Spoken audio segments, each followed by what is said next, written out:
April 17, 2011 sa Charlotte, North Carolina, isang bahay sa isang tahimik na kapitbahayan ang naging eksena ng isang karumal-dumal na krimen. Ang wala ng buhay na katawan ng 38 years old na si Marisa Clark ay natagpuan ng kanyang anak sa kusina. Las-las ang kanyang lalamunan at magulo ang loob ng bahay, halatang may labanang nangyari. Ang dapat sana ay isang ordinaryong umaga ng linggo ay mabilis na naging isang komplikadong imbestigasyon sa malagim na insidenteng ito. Sino nga ba ang tumapos kay Marisa at paano siya humantong sa ganitong kalupitan? Si Marisa Clark, isang tapat na may bahay, ay ikinasal kay Thomas Clark, isang matagumpay na ahente ng real estate sa loob ng 15 taon. Meron silang 2 anak, ang 14 anyos na si Emma at 10 taong gulang na si Jake. Sa labas kung titingnan, mukhang perpekto ang pamilya ng mag-asawa.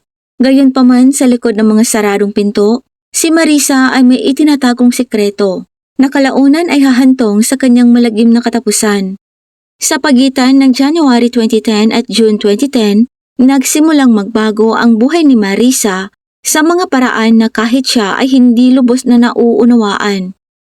Nagsimula ang lahat nang dahil lamang sa isang maliit na tagas sa kitchen faucet, isang patak lang na ikinaiinis ni Marisa sa tuwing gagamit siya ng lababo.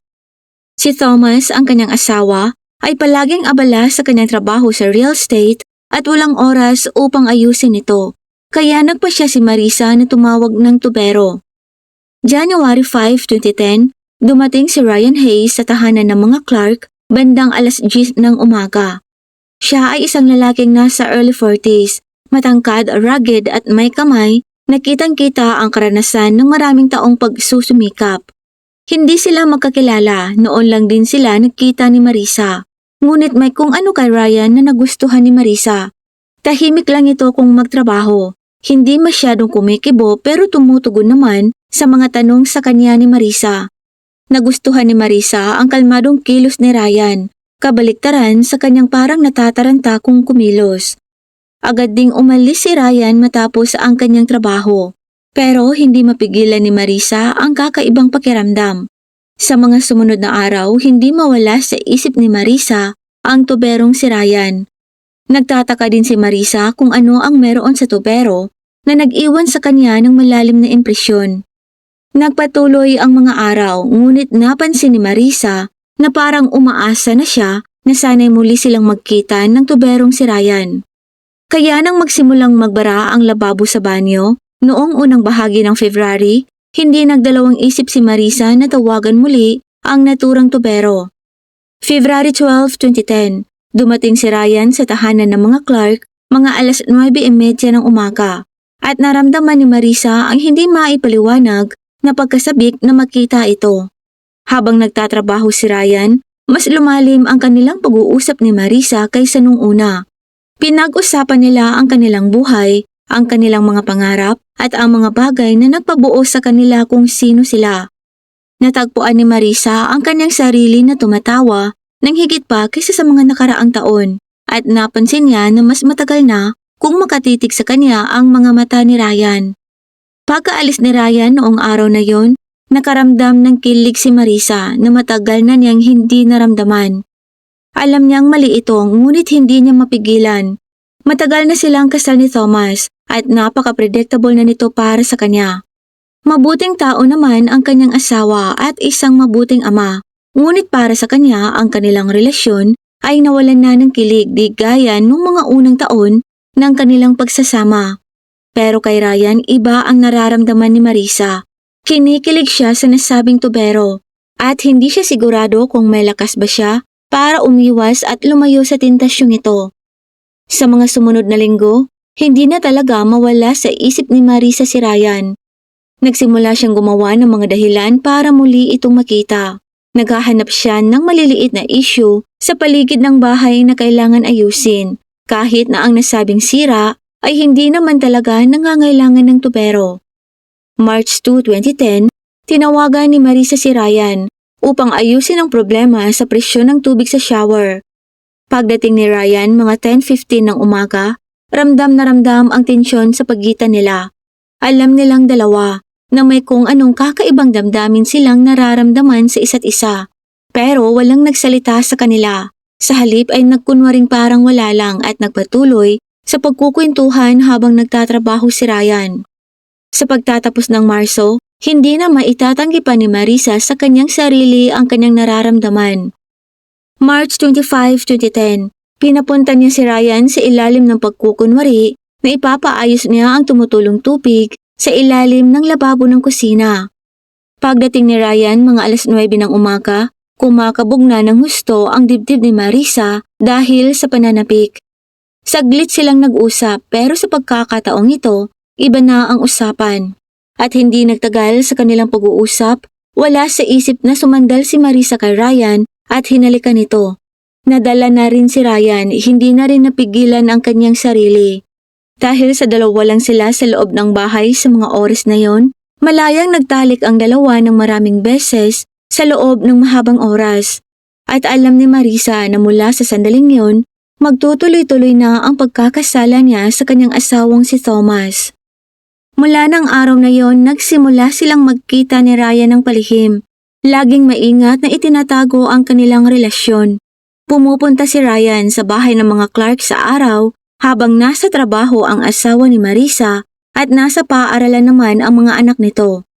Sabik naman siyang hinihintay ni Marisa at walang sawa silang paulit-ulit na nagtatalik ni Ryan habang solong-solo nila ang bahay.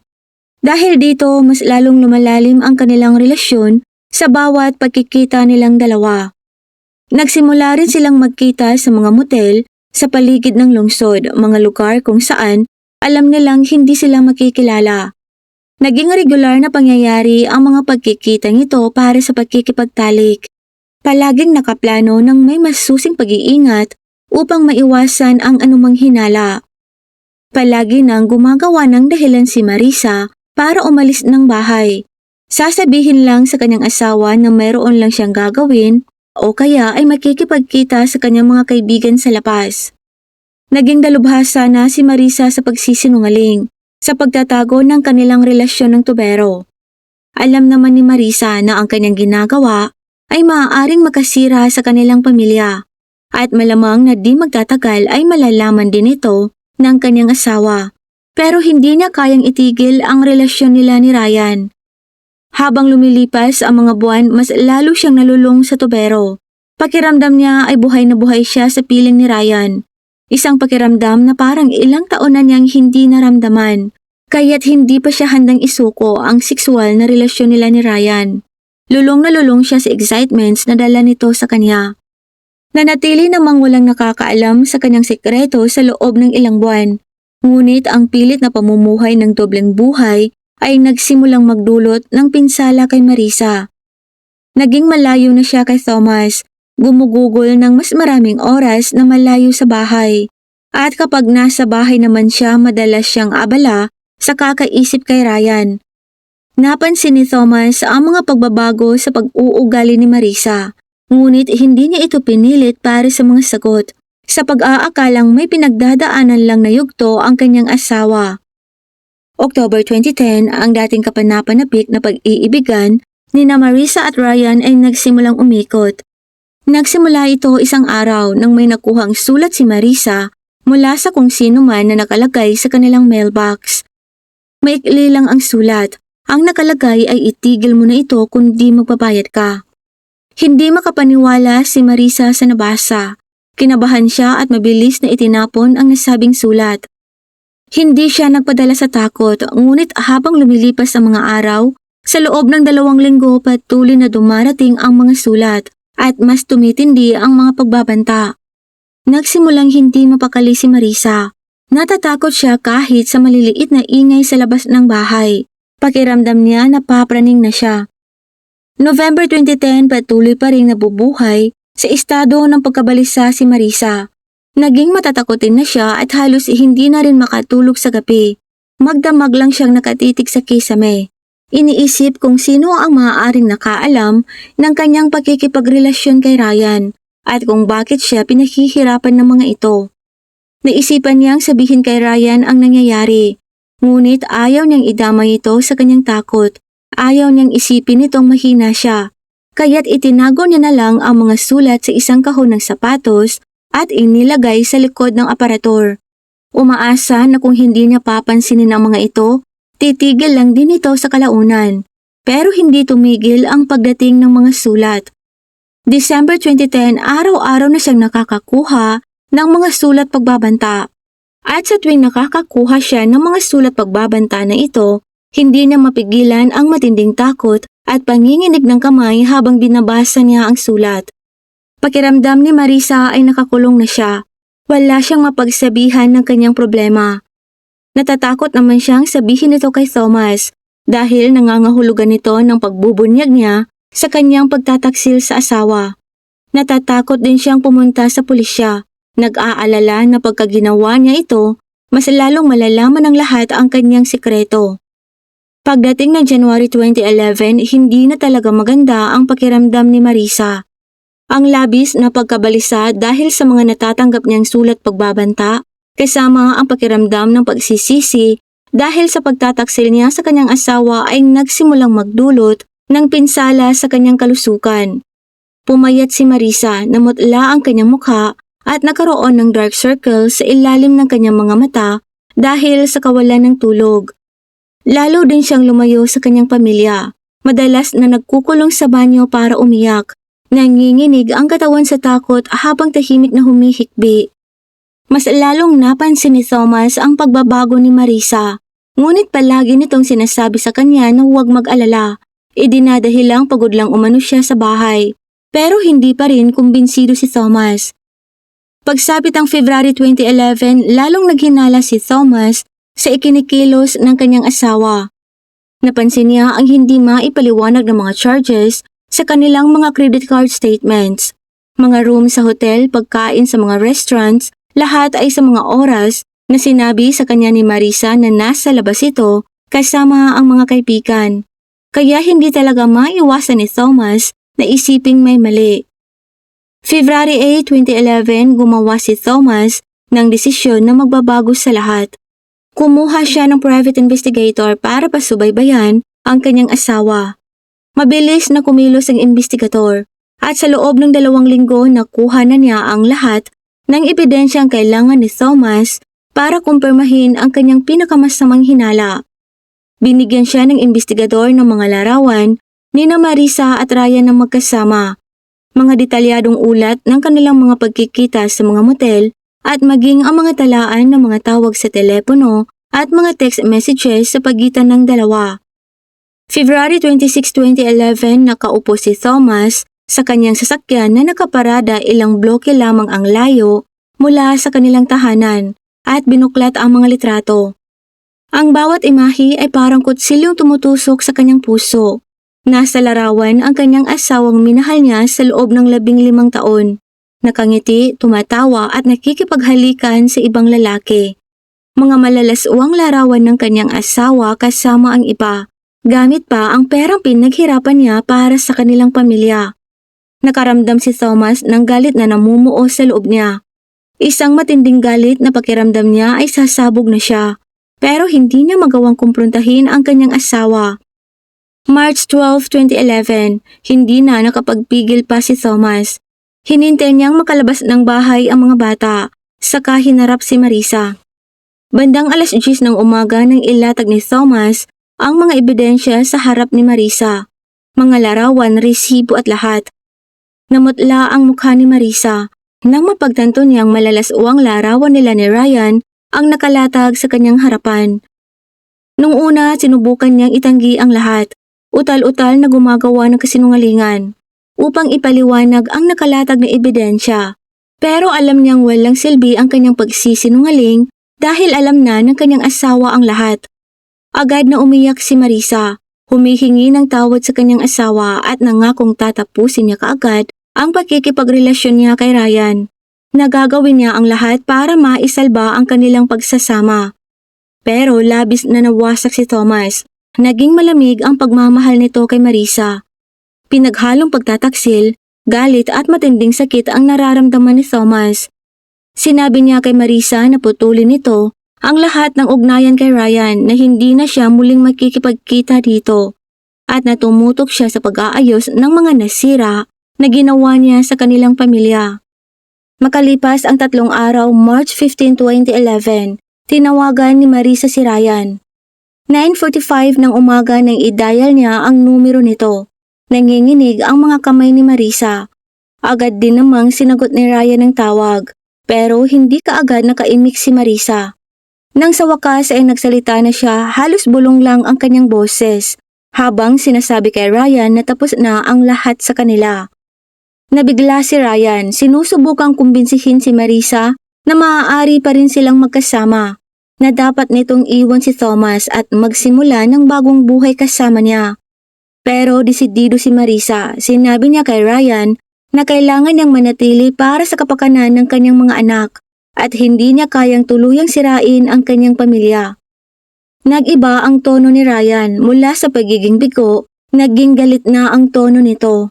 Nagsimula siyang magtaas ng boses, nakikiusap kay Marisa na muling pag-isipan ng lahat. Pero hindi na nakinig pa si Marisa, agad na nitong ibinaba ang tawag.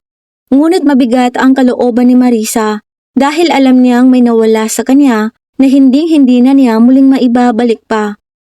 March 20, 2011, nagsimulang lumabas ang matinding obsesyon ni Ryan. Ang kanyang pagkahumaling kay Marisa ay umabot sa isang mapanganib na antas. Hindi niya matanggap na tinapos nito ang kanilang relasyon. Sinusundan siya ni Ryan, pinagmamasdan ang bawat kilos. Nagmamasid sa bahay ni Marisa 10 oras ng gabi at nagsimulang magpakita sa mga lugar na alam niyang naroon si Marisa hanggang sa paaralan ng mga anak nito. Hinihintay si Marisa na susundo sa mga bata.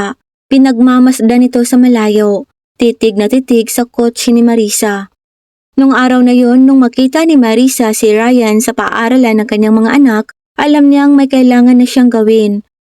Nang gabing iyon, pagkatapos patulugin ng mga bata, nagtapat siya sa kanyang pinakamalapit na kaibigang si Karen Mitchell. Bandang 8:00 ng gabi nang tawagan niya si Karen. Nanginginig ang kanyang boses habang ipinapaliwanag niya ang nangyayari. Nakinig ng mabuti si Karen, nag-aalala ito, at pinayuhan si Marisa na dapat ay ipaalam niya kay Thomas ang nangyayari. Pero sobrang natatakot si Marisa sa maaaring kahinatnan sakaling sabihin niya sa asawa ang pagsunod-sunod sa kanya ni Ryan. Sinabi niya kay Karen na susubukan niya munang lutasin ang problema mag-isa, saka niya sasabihin sa kanyang asawa. Ngunit hindi kumbinsido si Karen. Naririnig niya ang takot sa boses ni Marisa. Ang desperasyon nito ang siyang labis na ikinababahala niya. Habang papalapit ang April ay lalong naging pabago-bago ang ugali ni Ryan. April 15, 2011, nakatanggap si Marisa ng isa pang sulat pagbabanta at alam niyang ang mga sulat na ito ay galing mismo kay Ryan. Kaya mas lalo siyang natatakot. Ni ayaw na niyang mapag-isa kung maaari. Kinakain na siya ng labis na nerbiyos dahil batid niyang maaaring manganib siya dahil sa sobrang obsesyon ni Ryan sa kanya. Hindi pa rin nito matanggap na tapos na ang lahat sa kanila. Isang araw bago ang insidente noong April 16, 2011, gumawa si Marisa ng isang huling pagtatangka na magpaliwanag kay Ryan. Pumayag siyang makipagkita rito sa isang liblib na parke. Umaasa si Marisa na sa wakas ay matatapos na niya ang walang humpay na pagsunod-sunod ni Ryan sa kanya. Bandang 2:00 ng hapon nang magkita sila. Tahimik ang parteng yun ng parke, silang dalawa lang ang naandon. Nakiusap siya kay Ryan na palayain na siya nito, nahayaan na siya at ang kanyang pamilya. Sinabi niya kay Ryan na ang kanilang relasyon ay isang pagkakamali, na kailangan niyang mag-focus sa kanyang mga anak at sa pagsasama nila ng kanyang asawa. Pero ayaw makinig ni Ryan, kinain na ito ng labis na pagkahumaling kay Marisa. Hindi nito matanggap na iiwanan na siya ni Marisa. Mabilis na naging marahas ang usapan nang hawakan ni Ryan ang braso ni Marisa. Mahigpit at masakit ang pagkakahawak niya rito. Sinabi niya kay Marisa na hindi siya maaaring lumayo dahil hindi siya papayag. Natakot si Marisa at nagawang makawala sa pagkakahawak ni Ryan, saka tumakbo papunta sa kanyang sasakyan at mabilis na nagmaneho palayo. Nanginginig ang kanyang mga kamay sa takot. Nakarating siya ng bahay 4:00 na ng hapon. Alam niyang kailangan na niyang sabihin kay Thomas ang nangyayari. Ngunit bago pa niya matapos ang pagkukwento, narinig nila ang pag-uwi ng mga bata at naputol ang kanilang usapan. Napagkasunduan nilang pag-usapan ito sa umaga, kaya lang sa panahong yun huli na ang lahat. Kinabukasan, April 17, 2011, naganap ang mga pangyayaring hahantong sa kalunos-lunos na pagtapos sa buhay ni Marisa. Bandang 6:45 ng umaga nang umalis si Thomas sa bahay para sa isang meeting. Naiwan si Marisa para maghanda ng almusal para sa mga bata. Pinalabas ni Marisa ang aso sa likod na pinto at naiwan itong hindi nakalak sa kanyang pagmamadali upang maghanda ng almusal. 7:15 ng umaga kumilos si Ryan Hayes na nagbabantay sa bahay mula pa noong madaling araw. Palihim siyang pumasok sa bahay sa pamamagitan ng hindi nakalak na pinto sa likod. Ang bilis ng tibok ng puso niya ay may halong galit at desperasyon. Nadatnan niya si Marisa sa kusina. Nakatalikod ito habang naghahanda ng almusal. Galit niya itong hinawakan sa braso. Hinihiling kay Marisa na sumama na sa kanya. Pero nagpumiglas si Marisa at nagawang makawala sa pagkakahawak ni Ryan. Mabilis na nauwi sa labanan ng lahat at dahil sa galit kinuha ni Ryan ang kutsilyo sa mesa. Walang pag-aalinlangan, nilaslas niya ang lalamunan ni Marisa at malalim ang pagkakahiwa nito. Bumagsak si Marisa sa sahig, napuno ng dugo ang paligid ni Marisa habang nalalagot ang kanyang huling hininga. Tumayo si Ryan sa tabi ni Marisa, nanginginig ang kanyang mga kamay sa realisasyon sa kanyang ginawa. Sa takot sinubukan niyang linisin ang eksena, ngunit ang tunog ng mga yabag na pababa ng hagdan ang nagpatigil sa kanya. Gising na si Emma kaya nagmamadali na lang tumakas si Ryan sa bahay. Iniwan ang nakahandusay na wala ng buhay na katawan ni Marisa. 7:45 ng umaga natagpuan ni Emma ang katawan ng kanyang ina. Masyadong malagim ang tanawin para maintindihan ng 14 anyos na bata. Napasigaw si Emma dahil sa takot. Nanginginig ang boses nitong tumawag sa 911. Ilang minuto lang ay dumating na ang mga pulis. Mabilis na naging crime scene ng bahay at nagsimula kaagad ang investigasyon. Ikinordo ng pulisya ang pinangyarihan ng krimen at maingat na nangolekta ng ebidensya. Nakakita sila ng mga palatandaan ng pagkikibaka sa kusina. Narecover din nila ang patalim na ginamit na may mga fingerprints ni Ryan at mga bakas ng kanyang DNA. Natagpuan din ang cellphone ni Marisa na naglalaman ng mga serye ng mga text messages at tawag mula kay Ryan sa mga araw bago ang insidente. Malinaw na si Ryan ang responsable sa nangyari kay Marisa. April 18, 2011, kinapanayam ng mga investigador si Thomas at ang mga bata. Nasa estado pa rin ng pagkabigla si Thomas. Ibinigay niya sa pulisya ang lahat ng kailangan nilang malaman. Ang tungkol sa relasyon ni Marisa at ang kamakailang pag-uugali ni Ryan. Ibinigay niya rin sa mga pulis ang ipinakita sa kanya ni Marisa na mga sulat pagbabanta galing kay Ryan. Hindi nag-aksaya ng oras ang pulisya. Naglabas sila ng warrant para sa pag-aaresto kay Ryan Hayes. Pagkalipas ng 2 araw, April 20, 2011, natagpo ang nagtatago si Ryan sa isang motel sa labas lamang ng lungsod. Nagtatago siya mula noong insidente, ngunit hindi siya lumaban nang dumating ang mga pulis. Inaresto nila si Ryan nang walang insidente at dinala siya para sa pagtatanong.